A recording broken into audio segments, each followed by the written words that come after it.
have any kind of romantic relationship. I think it's just business partner. It's kind of like Bonnie and Clyde, but they're not in love with each other. Hi everyone, welcome back to No Light Tarot. My name is Hallie, where I do tarot breakdowns of different Bravo stars, different people that are public, usually reality TV stars and Bravo stars. Today I want to cover Tom Girardi. I've been asked to do this many times and I feel like it's time. I covered Erica Girardi and her involvement in this whole shenanigans that's gone down. If you don't know what's happening, you might be living under a rock. Just kidding. I'll break it down really quickly. Erica and Tom Girardi are currently going through a divorce. Many people think it's to avoid what is about to come. And what is about to come is that he allegedly has been stealing. I mean, it's not really alleged because a judge granted his victims access to her money. But he allegedly has been stealing from people that he has been representing as a lawyer. So it's really one of the worst crimes I've ever seen in my life. I think not even of the worst, because he was representing them as lawyers, making tons of money, millions and millions of money, living off of their money and not paying his victims. So there's a great documentary out about it. It's called Housewife and the Hustler. If you have Hulu, also Dana Wilkie breaks it down very well. I was on her podcast recently. We spoke about it, but she has gone even deeper. So I recommend signing on to her Patreon to find out more about that. This is not fact-based. This is intuitive-based. So please treat it as such. Please make sure that you subscribe, comment, let me know how you feel about the Erica Tom situation, and like if you like the video. My predictions are usually pretty accurate.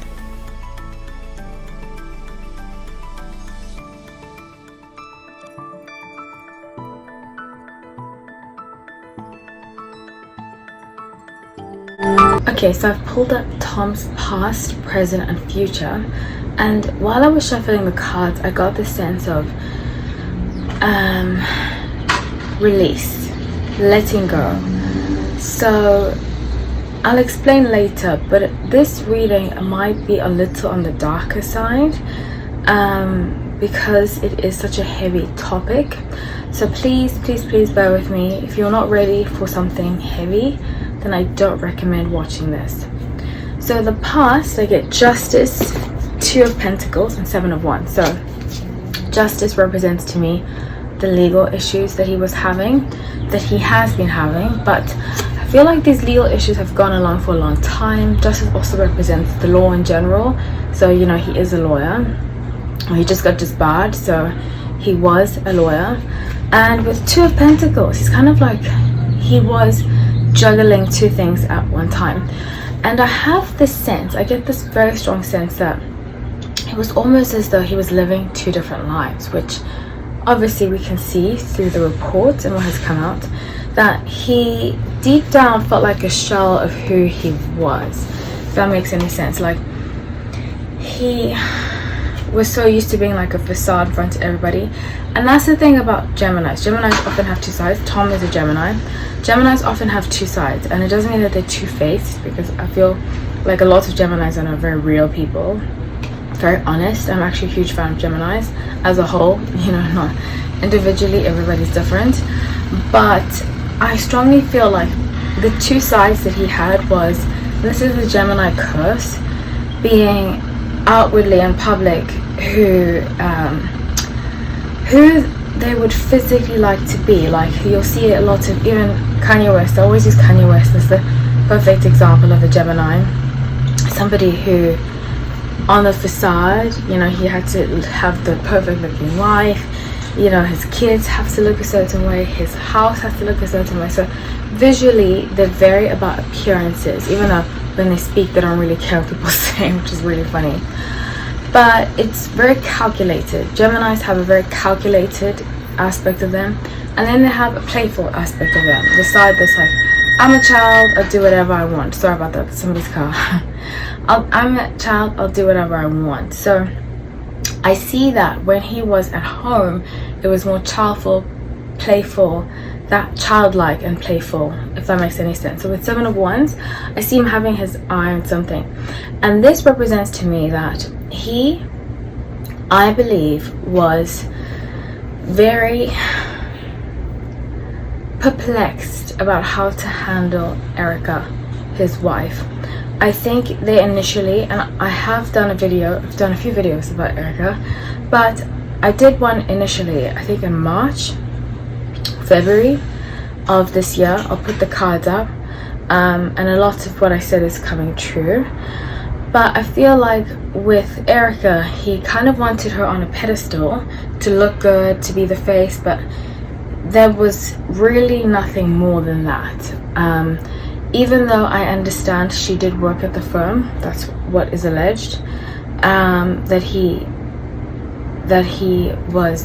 owned, I don't think that they had a deep relationship, if that makes any sense. You might think, oh well, they have an age gap, but I've dated people I have an age gap with who I've had a deep relationship with, so I don't necessarily think it's the age gap. I just think that they both came to the table wanting different things and expecting different things too. So his present, see a Hierophant, the wheel, and the sun. Okay, he thinks he's gotten away with it. To this day, I strongly believe, from what I've picked up on, from what I've calculated, I strongly believe that they're in this together. They planned this, they planned their getaway, they planned what they were going to do, they planned him having Alzheimer's, they planned all of this. And I don't really like to talk about my grandfather too much, but he had Alzheimer's, and granted, not every person that has Alzheimer's is going to look the same way, but when my grandfather had Alzheimer's,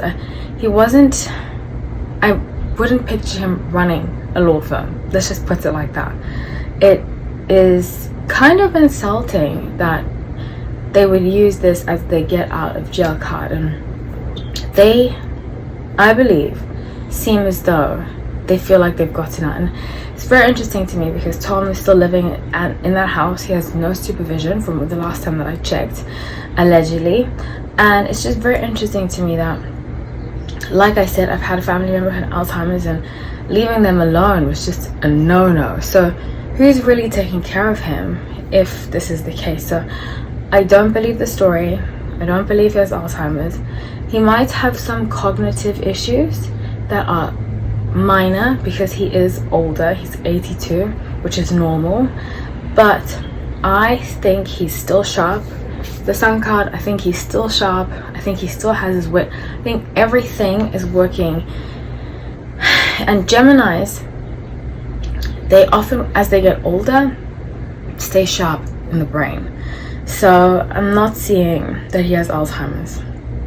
For his future, I see Queen of Swords, 10 of Swords, and 5 Pentacles. Okay, so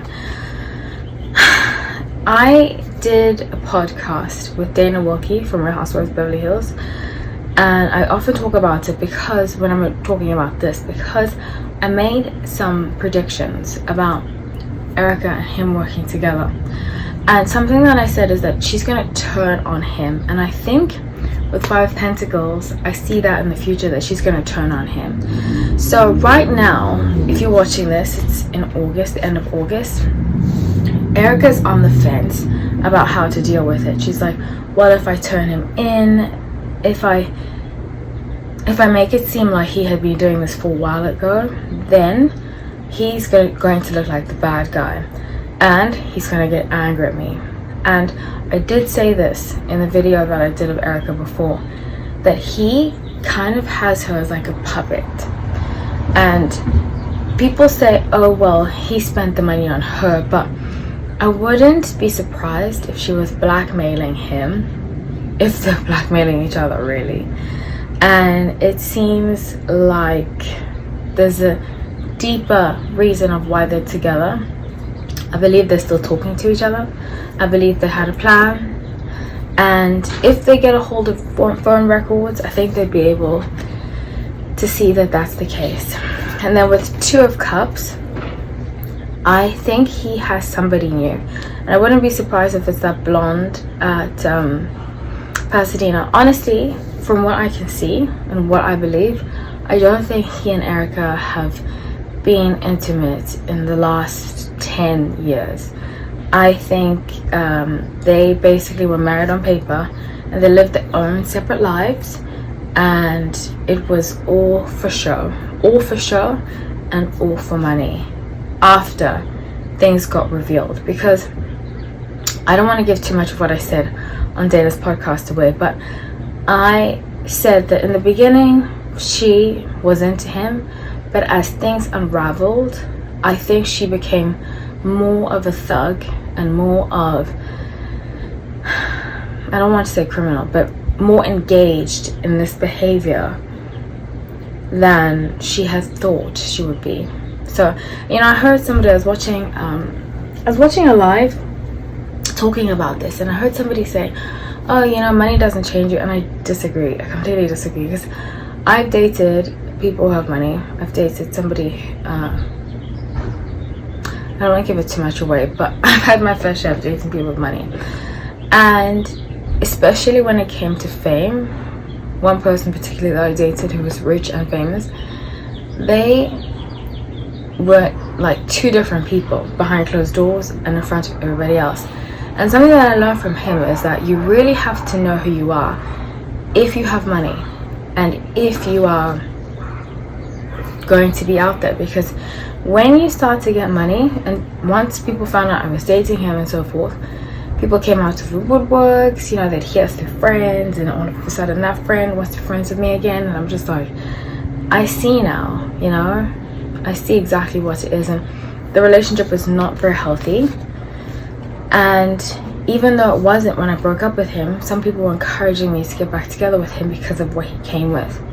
So that really taught me that money can change you. Maybe not money per se, but what comes with it. Trust issues, blackmail, all these things that people don't want to talk about, but it's very real. So money can change you. Knight of Swords, Ace of Swords, as I clarified. Okay, so I wanted to clarify who this person is that I believe he is seeing. And I do think it's that blonde from, I don't know if you remember, he was caught, I think it was in May or June, he was caught with another woman in Pasadena. So Knight of Swords, Page of Swords, I strongly feel like some of it is a distraction. Some of it is a distraction, and he genuinely likes her. With Knight of Crystals, Knight of Cups, it's conflicting because obviously he's older. I think he likes her company. She has a very nurturing energy, this new person. And with Knight of Crystals, Knight of Cups, he's trying to kind of balance. I strongly feel like his mind is there. I don't pick up on cognitive. I do pick up on some cognitive, like memory issues, but I don't pick up on Alzheimer's. I really, really don't. I mean, Alzheimer's can be a form of memory, but not what I see here. So with King of Swords, he's thinking very practically, very, very practically. I feel like she might be giving him advice. This is so complex, my gosh. I think she's giving him advice, and he's giving Erica advice, which is so like, I don't think, like I said, that he and Erica have any kind of romantic relationship. I think it's just business partner. It's kind of like Bonnie and Clyde, but they're not in love with each other. It's more like a family type, you know, less of like, I'm still in love with you. And it hasn't been like that for a while. Look at past interviews where they're interviewing Tom and Erica, and she wants to be seen by him, and he basically just ignores her. It's very, very interesting. Very, very, very interesting. So let's see. Who's this new person? What advice is she giving him? Okay.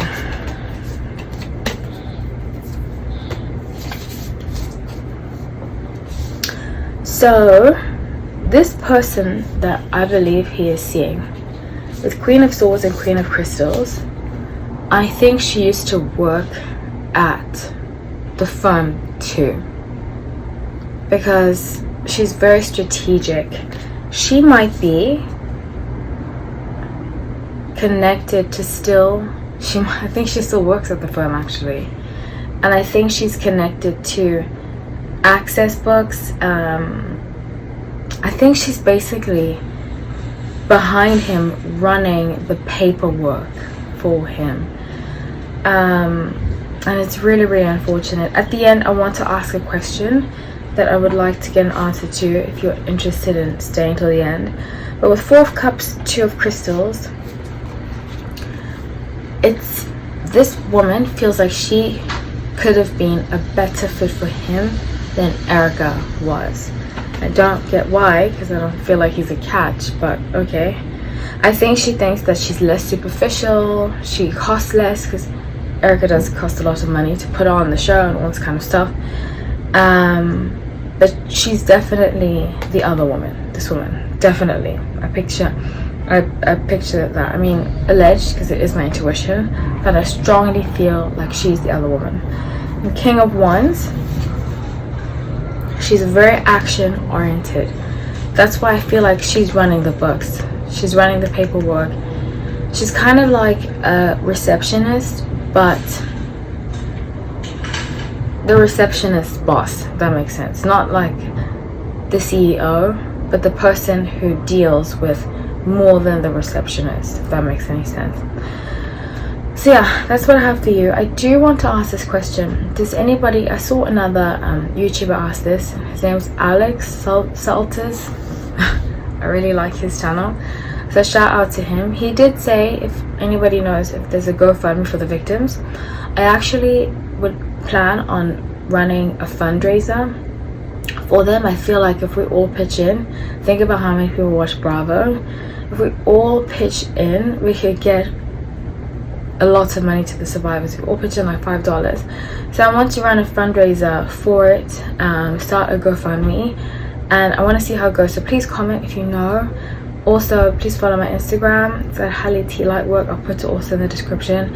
You can also DM me there if you have any information about the GoFundMe or the victims. I really, really love to get money out there, because it's really atrocious what's happened to them, and unfortunately I don't see them getting back the money, and I think this is the time for us to do better ourselves. So I love you all. Thank you so much for watching. Take care.